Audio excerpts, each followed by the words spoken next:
Good morning and welcome to today's live video. I'm live on weekdays, Monday through Friday at 7:45 a.m. Hawaii time for 10 minutes reading the book South Sea Bubble from Memoirs of the Extraordinary Popular Delusions and the Magic book. You can get the link to it at yesfinanciallyfree.com.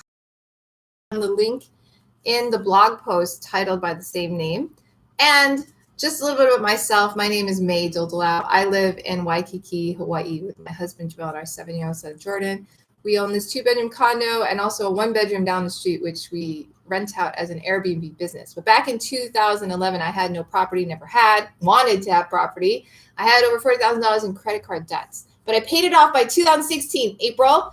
We improved our family's net worth by $500,000, making almost $500 a month in passive income. And I quit my job December 23rd, 2016 was my last day. Started coaching clients to do what I did, which is create passive income, improve your wealth at the same time that you're paying off debt so that you can create more free time. You can quit a job you don't like, maybe work part-time, a job you do like that pays less. All kinds of options open up for you when you have more financial freedom in your life. And you don't have to have a lot of passive income. You don't have to have huge changes in your finances to make huge changes in your life to make you happier and more free. So find my free ebook. I have a great ebook for working parents. Yesfinanciallyfree.com on the right side. Put in your first name, email address, hit the big red yes button. You'll get free Working Parents Guide to Financial Freedom. All right, sent to your inbox, and you'll get on my email list. It's a great email list, and you can unsubscribe anytime. All right, so today, let's keep reading. Just so you understand, the South Sea Bubble is one of the most famous financial bubbles in history. And everyone quotes this book because it records it. In England in the 1700s, the South Sea Company, which was a trading company, they traded in goods. They went to South America, bought goods, sold it in England. They actually weren't doing too much business because Spain controlled most of the ports and taxed them very heavily. But they took on the national debt. The government worked with them. They took it on. Stocks went through the roof. 8 months. And then the whole thing plummeted down. Everyone's greed, they wanted to buy stock, get rich quick, and then it just fell. Pop. Now we're talking about what happened after the pop. One guy in the government actually died.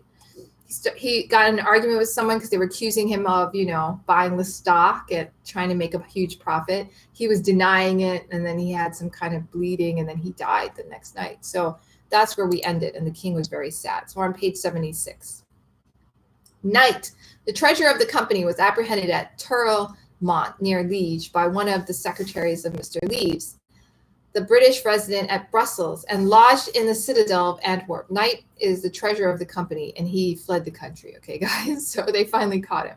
Repeated applications were made to the court of Austria to deliver him up, but in vain. Oh, he's in Austria. Knight threw himself upon the protection of the states of Brabant and demanded that to be tried in that country. It was a privilege granted to the states of Brabant by one of the articles of the Joyeuse Entrée that every criminal apprehended in that country should be tried in that country.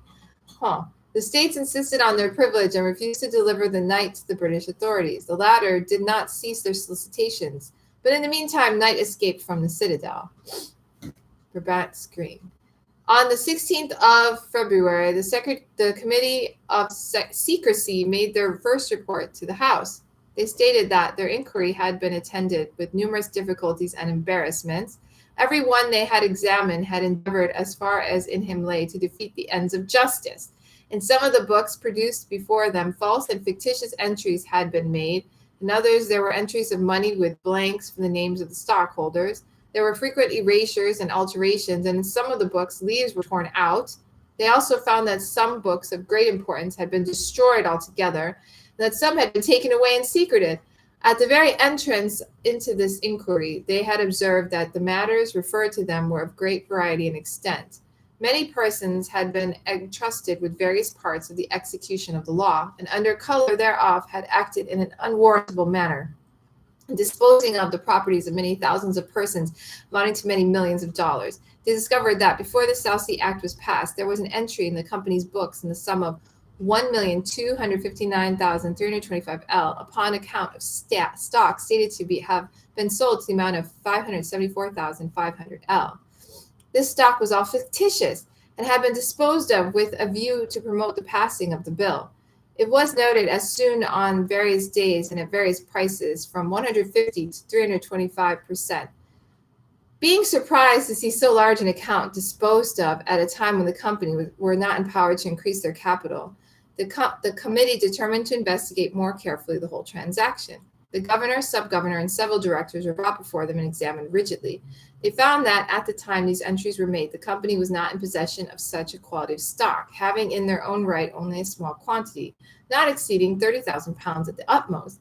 Pursuing the inquiry, they found that this amount of stock was to be esteemed as taken in or holden by the company for the benefit of the pretended purchasers, although no mutual agreement was made for its delivery or acceptance at any certain time.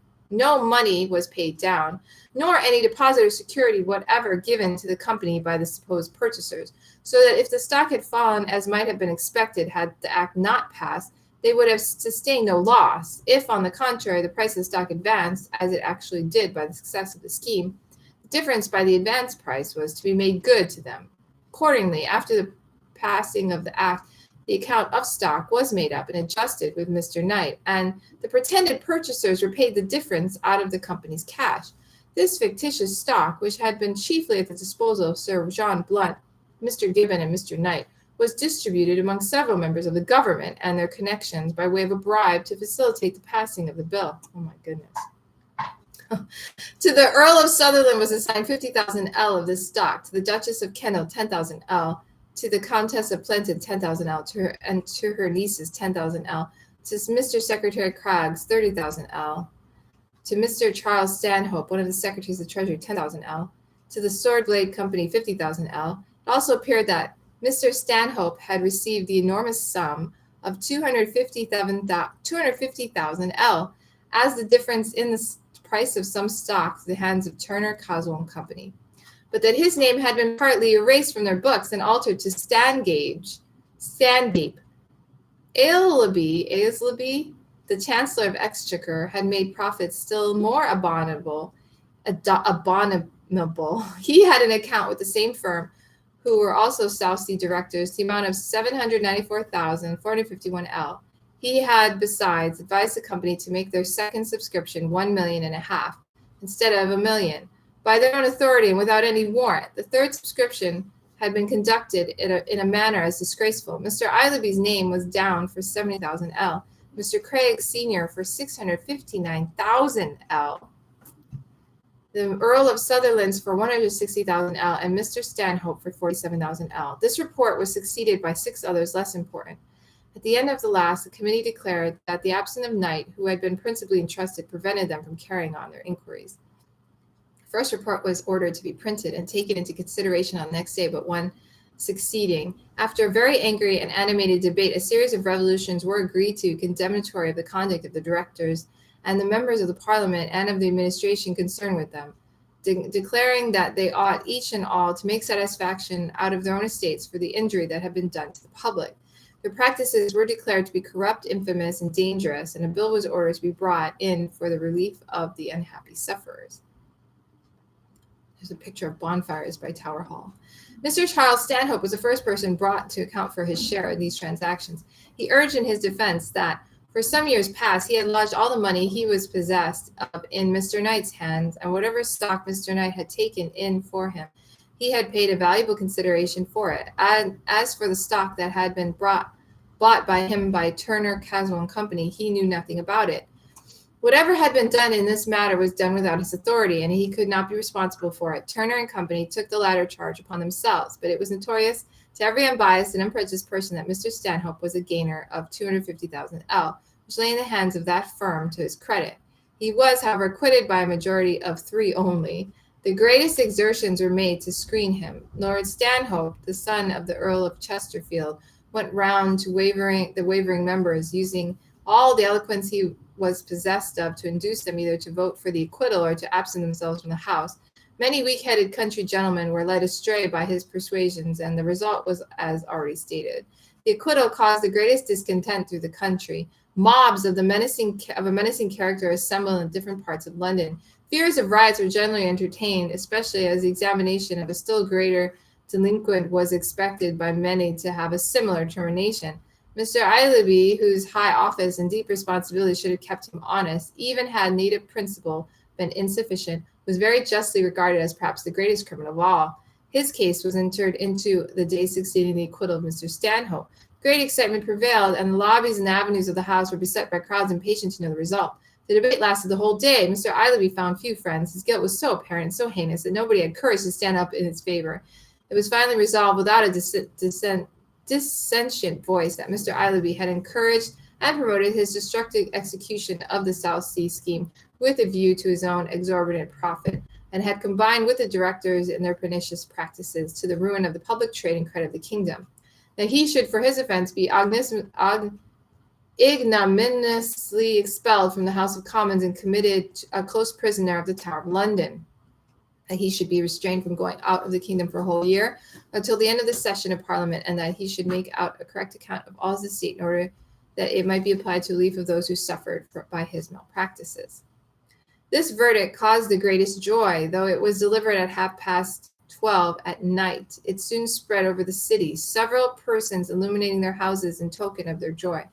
On the following day, when Mr. Islaby was conveyed to the Tower, the mob assembled at Tower Hall with the intention of hooting and pelting him. Not succeeding in this, they kindled a large bonfire and danced around it in the exuberance of their delight. Several bonfires were made in other places. London presented the appearance of a holiday, and people congratulated one another as if they had just escaped from some great calamity. The rage upon the acquittal of Mr. Stanhope had grown to such height that none could tell where it would have ended had Mr. Islaby met with the like indulgence. To increase the public satisfaction, Sir George Caswell of the firm of Turner, Caswell & Co. was expelled from the House on the following day, committed to the Tower, and ordered to refund the sum of 250,000 L. That part of the report of the Committee of Secrecy, which related to the Earl of Sutherland, was next taken into consideration. Every effort was made to clear his lordship from the imputation. As the case against him rested chiefly on the evidence extorted from Sir John Blunt, great pains were taken to make it appear that Sir John's word was not to be believed, especially in a matter affecting the honor of a peer and privy councillor. All the friends of the ministry rallied around the Earl. It was generally reported that a verdict of guilty against him would bring a Tory ministry into power. He was evidently acquitted by a majority of 233 against 172, but the country was convinced of his guilt. The greatest indignation was everywhere expressed, and menacing mobs again assembled in London, and happily no disturbance took place. That's it for today. Happy Independence Day weekend. Thank you for being on today's live. Check out the ebook at yesfinanciallyfree.com. Share this with your friends and followers. Thank you so much for being on YouTube. Subscribe to the channel if you haven't done so already, and you'll get a notification when I'm live on Monday morning. Aloha. Take care.